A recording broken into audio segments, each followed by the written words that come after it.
Oi, pessoal. A gente vai falar do Mayombe, do Pepetela. O Pepetela é um autor angolano, então é importante nós pensarmos um pouco sobre essa literatura africana de língua portuguesa. E antes de começar a falar sobre a história, eu anotei aqui uma citação que eu acho bem interessante e que traduz um pouco para a gente sobre o que vai ser falado nesse livro, tá? Ele diz o seguinte: queremos transformar o mundo e somos incapazes de nos transformar a nós próprios. Queremos ser livres, fazer a nossa vontade, e a todo momento arranjamos desculpas para reprimir os nossos desejos. E o pior é que nos convencemos que as próprias desculpas deixamos de ser lúcidos, só covardia. É medo de nos enfrentarmos, é o medo que nos ficou dos tempos em que temíamos Deus, ou pai, ou professor. É sempre o mesmo agente repressivo, somos uns alienados. O escravo era totalmente alienado. Nós somos piores, porque nos alienamos a nós próprios, a correntes que já se quebraram, mas continuamos a transportá-las conosco, por medo de as deitarmos fora e depois nos sentirmos nus. Esse livro Mayombe, ele tem como pano de fundo a luta pela libertação de Angola. Então essa situação do medo, né, ela mostra muito essa questão, esse desejo que eles tinham de se libertar, mas ao mesmo tempo havia um medo, havia uma dúvida, né, uma insegurança em relação ao que poderia acontecer em seguida, tá? E para a gente compreender o Mayombe, é fundamental a gente entender esse contexto histórico, né, de guerra civil, de guerrilha, isso é o que vai permear o livro, tá? Ele foi publicado em 1980.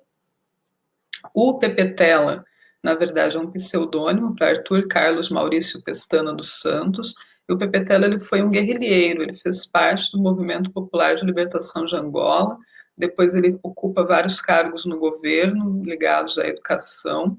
Então é uma pessoa extremamente ativa dentro do contexto angolano. Ele era filho de portugueses, tá? Então ele é branco. E essa questão étnica também é uma questão que perpassa bastante a obra. E no Mayombe, então, o que a gente vai ter? Essa discussão, essa história, né, desses guerrilheiros envolvidos aí nessa luta pela independência de Angola. Tá?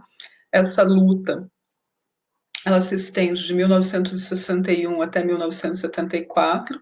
Pepetela fez parte disso, fez parte do Movimento Popular de Libertação de Angola, do MPLA, que vai ser mencionado em vários momentos do livro. Os guerrilheiros apresentados fazem parte desse movimento. E Mayombe é uma referência a uma floresta que fica ali na região democrática, ela perpassa a região democrática do Congo, Angola, o Congo e Gabão. Então, é o nome da floresta. E essa floresta vai ser determinante para o que vai acontecer na história, tá? Para a maneira como os guerrilheiros vão conseguir se organizar dentro aí desse movimento de guerrilha. Antes da gente começar a falar da história, eu coloquei uma citação do próprio Pepetela falando sobre essa obra, né, e falando sobre a importância da escrita dessa obra na vida dele. Eu escrevi não para publicar, escrevi porque tinha necessidade de escrever. Estava em cima de uma realidade que quase exigia que eu escrevesse. Escrevendo, eu compreendia melhor essa realidade. Escrevendo, eu atuaria também melhor sobre a própria realidade. Não quanto à obra escrita, mas pela minha atuação militante para melhor compreensão dos fenômenos que se passavam, mas escrevia também para compreender melhor esses fenômenos. Então, a escrita como um mecanismo de compreensão desse movimento de guerrilha, de compreensão desse contexto histórico no qual ele viveu e dos rumos, né, que a Angola tomou. Tá? Uma discussão muito importante dentro do Mayombe, dessa história de Angola e dessas ideologias políticas que permeavam esse movimento de guerrilha, de como isso foi determinante para o destino do país, né, para os rumos que o país tomou. Tá? Então, o contexto histórico que permeia o livro é a Guerra Colonial Angolana. Angola foi colônia de Portugal também, né?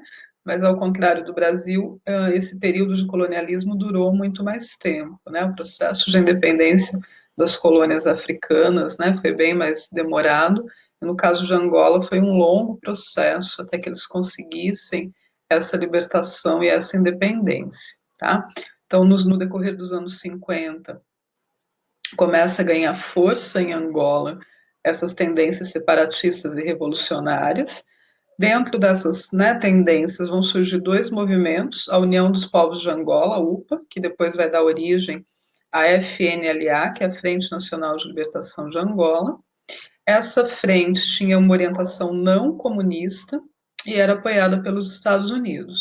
Do outro lado, a gente tinha o Movimento Popular de Libertação de Angola, o MPLA, do qual o PPTELA fez parte, que era uma organização de esquerda que tinha tendências, né, comunistas e que era apoiada pela União Soviética e por Cuba. Então a gente percebe que havia, os dois queriam a libertação de Angola, mas havia uma oposição ideológica entre eles, né? E essa oposição ideológica vai depois acabar gerando conflito entre esses dois movimentos, tá? Em 1961 tem início a Guerra Armada contra Portugal. Nessa época, Portugal vivia um regime ditatorial, né, governado ali pelo Salazar, e o Salazar não tem dúvida, ele manda as tropas portuguesas atacarem os angolanos e tentar impedir essa libertação de Angola. Esse conflito durou 13 anos, foi um conflito muito sangrento, tá? Com muitas vidas perdidas, o que acabou fazendo com que Portugal fosse se enfraquecendo, né, em meio a esse movimento. E aí, em 1974, acontece a Revolução dos Cravos em Portugal, que vai culminar com o fim da ditadura, né, a derrubada do Salazar. E em 1975, o governo português vai reconhecer Angola como uma nação livre e independente. Então vejam como foi tardia, né, esse processo de independência de Angola. Só que não acabou aí. Em 75, Angola se torna uma nação livre e independente, porém, esses movimentos, né, que lutaram pelo processo de independência e que tinham ideologias que eram opostas, né, a gente tinha dois lados ali com ideologias opostas, eles vão iniciar uma guerra civil. Então, eles saem da guerra colonial, né, da guerra pela independência de Angola, e eles entram numa guerra civil bastante sangrenta também, bastante violenta também, que só vai ter um cessar-fogo definitivo em 2002, tá? Em alguns momentos houve algumas paradas, mas é só em 2002 que vai acontecer efetivamente esse cessar-fogo. A gente vai ter um número muito grande de mortos e feridos no meio do caminho, tá? E Angola agora está conseguindo aí se construir enquanto nação independente, tá? Mayombe, então, é uma obra que vem, né, nesse contexto, e vem escrita por alguém que viveu esse movimento de guerrilha, que fez parte dessa luta, né, e que traz isso para dentro da sua literatura, tá? Portanto, Mayombe é considerado um romance engajado, tá? Um romance que tem o objetivo de construir uma consciência de classe, e é um romance baseado em ideias marxistas, tá? O PPTELA fazia parte, né, do movimento que seguia essas ideias marxistas de esquerda, comunistas, né? Então, Mayombe vem dentro desse contexto, né, de pensar na construção de uma Angola, de pensar na construção de uma nação independente, de uma nação em que houvesse igualdade, em que houvesse uma consciência de classe, tá? Então, essa orientação socialista, né, que analisa e discute essa questão da luta de classes, né, ela vai ser muito forte, ela vai permear essa revolução, ela vai permear o ideal, né, dos guerrilheiros, e ela visa a instalação desse comunismo. Mas é interessante, quando a gente lê o livro, né, na voz aí dos guerrilheiros, a gente percebe que não é uma coisa utópica, eles têm uma consciência de que se alguém assumir o poder, essa igualdade ela já deixa de existir, porque você sempre vai ter aquele que está ocupando uma posição de superioridade em relação ao outro, tá? Então, isso é um aspecto importante do livro. O livro traz essa reflexão. Outra coisa importante, antes da gente começar a pensar realmente na história, é pensar na formação dessa literatura africana, né? O processo de formação da literatura africana em língua portuguesa, ele foi um processo mais demorado, justamente porque havia uma dificuldade desses países, né, que falam português, eles foram colônias de Portugal durante muito tempo, e havia uma dificuldade deles se identificarem com aquela língua. Como é que eu escrevo na língua do colonizador? Como é que eu escrevo numa língua que eu, né, uma língua de alguém que eu vejo como meu inimigo. Então, foi através do contato com a literatura brasileira e percebendo essa identidade, né, construída pela literatura brasileira e enxergando elementos dessa literatura na própria história desses países, é que se constituiu a literatura nos países africanos que falam português, tá? E hoje tem grandes nomes, né? Tanto em Angola tem o Pepe Tela, tem o Agualusa, em Moçambique a gente tem o Mia Couto, a Noêmia de Souza, a gente tem grandes nomes hoje na literatura africana, nesses países que falam português, né, que estão disseminando essa literatura de uma forma muito bonita, mas esse processo foi um processo muito lento, justamente por causa disso. Havia uma literatura oral muito rica, mas havia uma dificuldade de escrever nessa língua do colonizador, que era visto como alguém outro, né, como um inimigo, eu não me pertencia. E esse sentimento de pertencimento ele só vai vir a partir do contato com a literatura brasileira, especialmente do contato com os autores do modernismo brasileiro, que a gente está começando a estudar agora. Então, a literatura brasileira é muito importante para essa constituição dessa literatura africana, tá? Bom, seguindo aí, então, né, já disse para vocês, o livro vai falar sobre esse movimento de guerrilha. É um livro pautado em ideais marxistas comunistas, tá? E ele vai trazer algumas questões. Uma questão importante é a questão do tribalismo, tá? Em Angola, a gente tem diversas etnias diferentes que convivem, e essas diversas etnias geram disputas, geram conflitos étnicos, tá?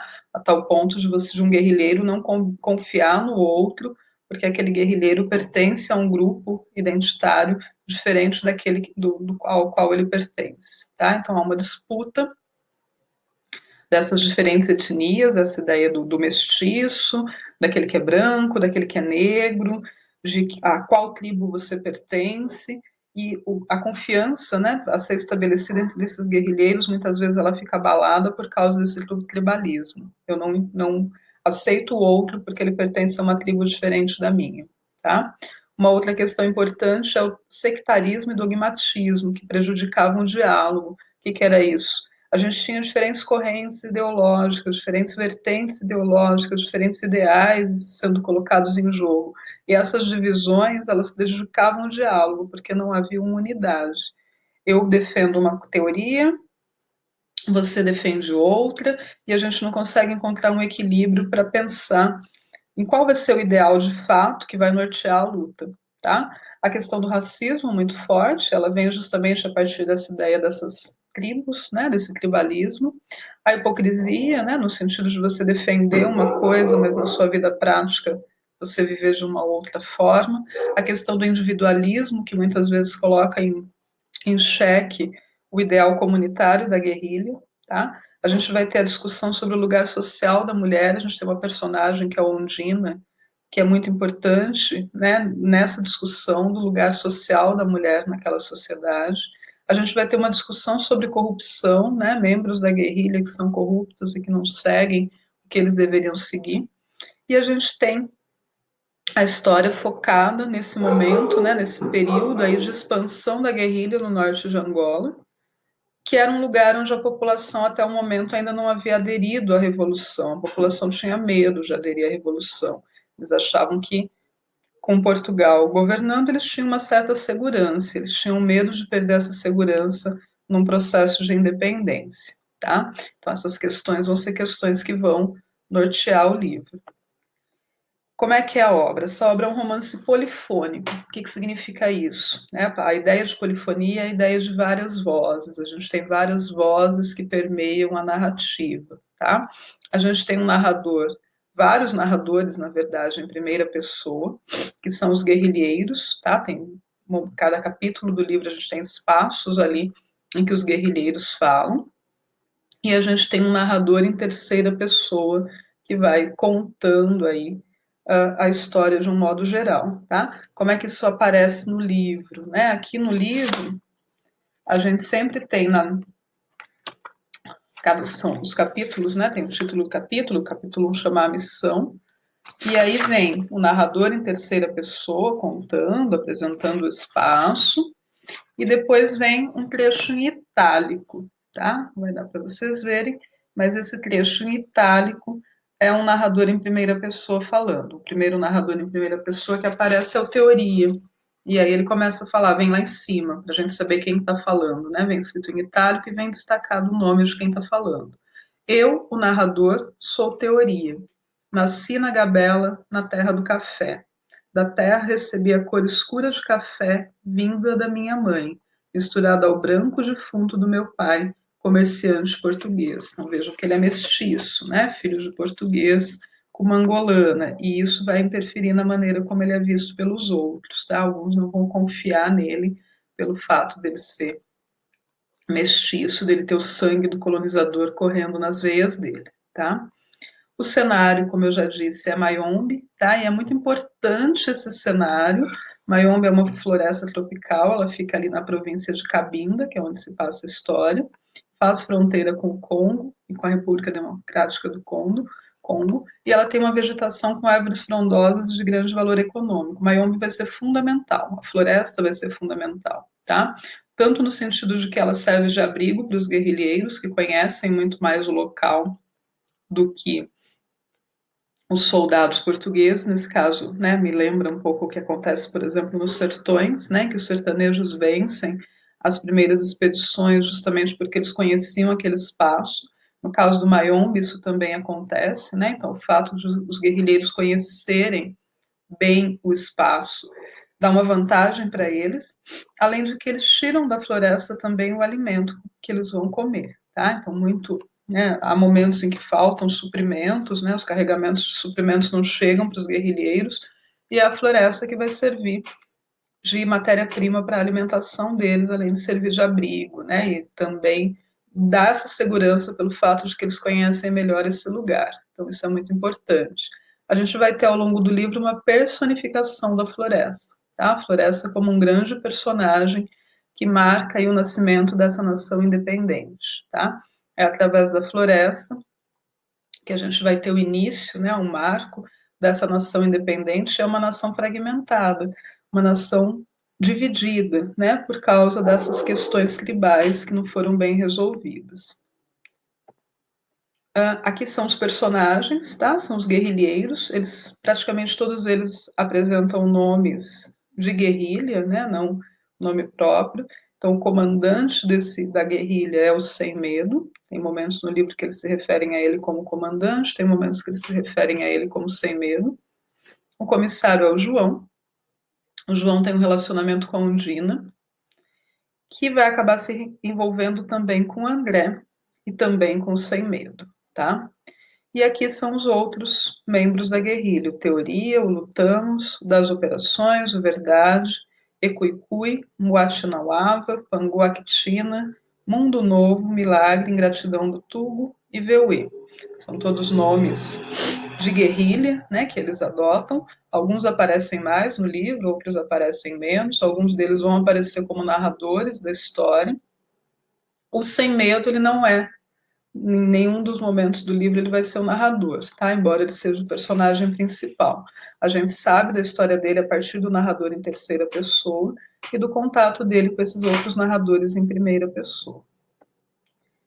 Então o livro ele vai apresentar aí o primeiro capítulo, que se chama A Missão.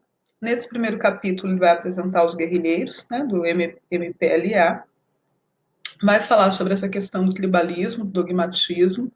Ele narra um ataque de madeireiros à guerrilha e vai narrar um roubo no carregamento, um roubo nos suprimentos que eles tinham.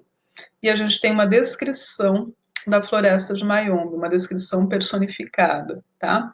Nesse capítulo, o Teoria vai narrar, Teoria é um mulato, um mestiço, mostrando aí, né, explicitando essa questão do tribalismo. Ele percebe que o Milagre desconfia dele, justamente por ele ser mestiço.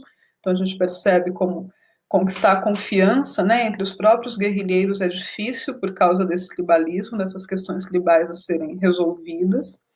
E eles vão falar da necessidade que o movimento de guerrilha tem de conscientizar a população, que não é guerrilheira, né, que não faz parte da guerrilha, a acreditar no que eles estão defendendo, né? A perceber que o verdadeiro inimigo é o colonizador e a se juntar a eles e a auxiliá-los, né, nesse movimento de luta pela libertação de Angola. Então eles vão enfatizar essa ideia de que não são eles os inimigos, eles estão num processo de tentar convencer a população disso, ao mesmo tempo que eles precisam lidar com essa questão dessa separação étnica, que é muito forte. E eles precisam resolver isso dentro da própria guerrilha para conseguirem, né, os resultados que eles querem. O segundo capítulo chama a Base. É um capítulo em que a gente vai ter aí uma discussão sobre as perspectivas a respeito da revolução, em que mais uma vez essa questão do tribalismo vai ser colocada em alta e a gente tem um debate, aí uma discussão dessa oposição entre alienação e conscientização, né? Alguns guerrilheiros são alienados, né? Não querem aprender, não querem tomar o conhecimento, né? E a teoria acho que eles devem, e é por isso que ele chama teoria, né? Ele tem essa responsabilidade de ensinar o marxismo para os guerrilheiros, né? E ele tem essa necessidade de conscientizar essas pessoas, tá? Nesse capítulo a gente vai ter a narração das dificuldades que o acampamento vai enfrentar, da fome, da falta de recursos de pessoas. A gente vai ter a apresentação do André, que é um burocrata que fica na base do Elise, e ele deveria cuidar de um carregamento aí de alimentos que acabou sendo desviado, isso gera um problema, então as pessoas perdem a confiança nele. Além disso, ele vai se envolver com a Undina. A Undina ela é uma professora do Elise, ela tem um relacionamento com o comissário, mas ela não é feliz nesse relacionamento, ela acha que o comissário não a satisfaz sexualmente. E ela vai se envolver com o André, e vai ser pega em flagrante com o André. Os dois estão no capim, tendo uma relação sexual e vão ser vistos. E isso, claro, vai abalar a confiança no grupo, tá? E o André vai acabar sendo transferido depois, tá? A gente tem nesse capítulo uma discussão, uma reflexão sobre teoria e prática. O Mundo Novo defende a teoria marxista, e às vezes ele é meio precipitado nessa defesa da teoria. O Maitchanuva, ele revela uma experiência de vida de um homem que é nascido ali, né, nesse meio, nessas misturas, e os dois vão ter um embate, tá, uma discussão.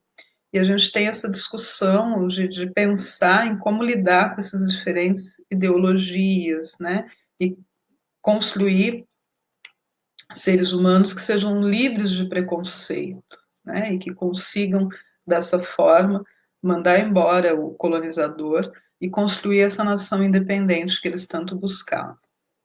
O capítulo 3 chama Undina, é o capítulo em que vem à tona a traição da Undina, tá? Esqueci de pôr maiúsculo aqui. Isso vai gerar não só uma questão de confiança, né, na relação dela com o comissário, como vai gerar uma questão moral, administrativa, política, tribal, né, vai gerar todo um conflito ali naquele grupo. E a personagem da Undina, ela é muito interessante, porque embora os guerrilheiros lutem, né, por um mundo mais livre, um mundo mais justo, é um ambiente extremamente masculino. E a Undina, ao ter essa liberdade sexual, né, ao buscar alguém que a satisfaça sexualmente, se mostra, né, avançada em relação aos ideais que esses homens acreditavam. Então, por mais que eles buscassem um mundo igual, era igual até ali, né? A mulher não tinha o direito de ter vários parceiros sexuais. Isso gera uma discussão no grupo. E a Undina busca isso, né? Ela tem um relacionamento sério com o comissário, mas ela não se sente satisfeita sexualmente com ele, ela vai se envolver com o André. Depois ela vai se envolver com o Sem Medo, tá? Que é o comandante do grupo. E ali ela vai ter essa satisfação que ela não tinha, só que isso vai gerar um problema, né? Porque o comissário não vai aceitar esse fato, tá? Nesse momento, nesse capítulo 3 também, a gente vai conhecer um pouco a história do Sem Medo, que é o comandante, e ele vai dizer que ele teve um relacionamento com uma jovem que se chamava Lely. A família da Lely não aceitava o relacionamento, porque achava que ela deveria se envolver com um português, que daria um futuro melhor para ela. Mas os dois ficam juntos. Só que com o passar do tempo, o relacionamento vai esfriando, a coisa não funciona muito bem, e a Lely vai se envolver com outro cara, e vai passar a morar com esse outro cara. Então ela vai ter um desentendimento com ele e ela vai voltar a procurar o Sem Medo, só que o Sem Medo vai dar uma de difícil e vai embora. O Sem Medo é um guerrilheiro e ele está sempre, né, em luta, ele está sempre em movimentos ativistas, né, e ele vai embora.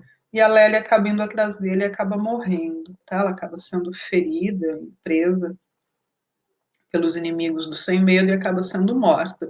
Então isso faz com que o Sem Medo carregue uma culpa com ele pela morte da Lélia, tá? A gente vai ter uma substituição no comando, né? O André vai ser transferido por causa do envolvimento dele com a Undina. O Sem Medo e a Undina vão ter esse relacionamento, tá? Sexual, basicamente. E vão conversar muito, a gente vai ter uma discussão no livro, né, sobre o fato da Undina buscar essa liberdade, né, buscar esse prazer feminino, buscar essa possibilidade de fazer da vida dela o que ela quiser. A gente vai ter uma discussão nesse capítulo 3 sobre a questão tribal, tá? Uma fuga. O André vai se revelar realmente como um oportunista, um hipócrita que usa o movimento de guerrilha para querer se dar bem. E eles vão descobrir que os soldados portugueses estão chegando no acampamento de Pau Caído. Esse grupo já está lá. Eles precisam se preparar porque eles sabem que aí vai haver um confronto, né, com esse grupo de soldados. O capítulo 4 chama Surucucu. A gente tem o Sem Medo e a Undina num jogo de desejo e sedução, tá? A questão ali entre eles é uma questão muito mais sexual do que qualquer outra coisa, tá?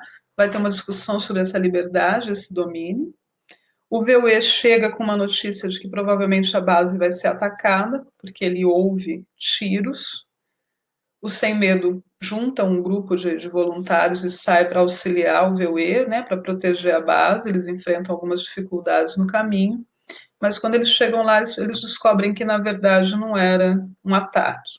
Tinha uma cobra no acampamento, uma surucucu, e um dos guerrilheiros atirou para matar a cobra. Na verdade, não era um ataque, mas nesse momento esse grupo de guerrilheiros já foi até lá para tentar ajudar, né, nesse conflito. O quinto capítulo chama Amoreiro. O Sem Medo chega em Doelise, tá? Ele deixa o Mundo Novo como substituto dele no comando e eles se preparam para ir para Pau Caído enfrentar essas tropas portuguesas, tá? O Sem Medo fala sobre o seu lugar na Revolução. Ele vai dizer que ele é um lutador, que o lugar dele é sempre lutar e que ele quer cada vez lutar melhor. Ele não consegue se enxergar sem lutar. Ele se despede da Undina. A gente tem um ataque, né, um confronto entre as tropas portuguesas e os guerrilheiros angolanos. O comissário comete um erro de avaliação, e nesse erro de avaliação dele, o Sem Medo e o Lutamos vão ser abatidos, os dois vão morrer. E aí a gente vai ter o enterro desses guerrilheiros na floresta de Mayombe, representando uma comunhão dos guerrilheiros com a floresta, e simbolicamente representando o nascimento dessa nação angolana independente, tá? Tem uma metáfora muito importante, né, no fato dos guerrilheiros serem enterrados na floresta, tá? Isso é um aspecto muito importante dentro do livro.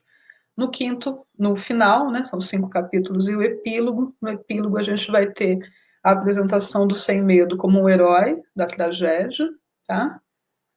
E essa metamorfose dele, então, se juntando à floresta, né, ao ser enterrado ali, ele vai se juntar à floresta, representando essa união do Mayombe e representando, portanto, esse momento de conquista da independência, tá? Aqui no livro eles falam, no começo, o nome do livro é Mayombe, e aí ele dedica, a dedicatória do livro é aos guerrilheiros do Mayombe que ousaram desafiar os deuses, abrindo um caminho na floresta obscura. Vou contar a história de Ogum, o Prometeu africano. Então, Sem Medo representaria o Ogum, o Prometeu africano. Né? Ogum é um orixá de guerra. E o Sem Medo é essa pessoa que vai perder a vida, né? Que vai dar a própria vida pela guerrilha. E ao fazer isso, ele consegue aquela unificação que eles tanto buscavam. Todo mundo se une ali para enterrar o Sem Medo, para recuperar o corpo dele e fazer um enterro como deveria. E as guerras tribais, nesse momento, vão ser deixadas de lado.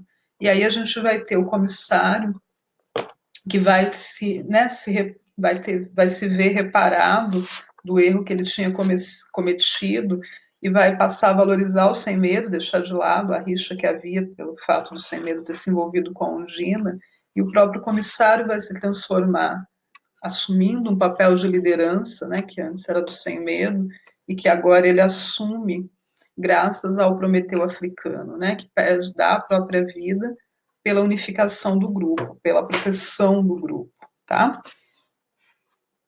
E o livro termina com essa discussão, né? Ele vai, esse final, quem fala, o epílogo aí, é o comissário, é o João, e ele vai dizer que a morte do sem medo, né? Ele fala, a morte de sem medo constituiu para mim a mudança de pele dos 25 anos, a metamorfose, dolorosa como toda metamorfose.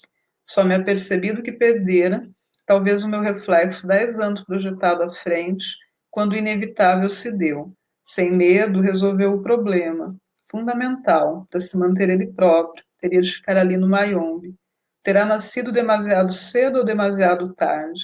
Em todo caso, fora do seu tempo, como qualquer herói de tragédia. Então, o Sem Medo vai ser colocado, né, como esse herói, e a gente vai ter, né, esse final marcando essa comunhão, né, do Sem Medo, Prometeu africano, com a floresta, com o Mayombe, e marcando essa união entre as, né, essas rixas tribalistas chegando ao fim, tá? E aqui a gente tem aí um encerramento, né? A fronteira entre a verdade e a mentira é um caminho no deserto. Os homens dividem-se dos dois lados da fronteira. Quantos há que sabem onde se encontra esse caminho de areia no meio da areia? Existem, no entanto, eu sou um deles. Sem medo também o sabia, mas insistia em que eu era um caminho no deserto. Por isso se ria dos que diziam que era um brilho, que era um trilho cortando nítido o verde do Mayombe. Hoje sei que não há trilhos amarelos no meio do verde. Tal é o destino de Ogum, o Prometeu africano. Então aqui a gente vai ter a conclusão da história, né, e essa ideia de que os guerrilheiros alcançaram aquilo que eles queriam, né, nesse momento de comunhão com a floresta, tá? Esse livro é muito interessante, quem não leu, vale a pena ler, tá? O Pepe Tela é muito bom, os outros livros dele que eu já li também são muito bons, e o Mayombe é um livro essencial para a gente compreender esse momento, né, da guerrilha, mas não só isso, né, a questão do racismo, das desigualdades sociais, dessa luta por um ideal, tudo isso permeia o livro, tá? Beijo para vocês e até a próxima.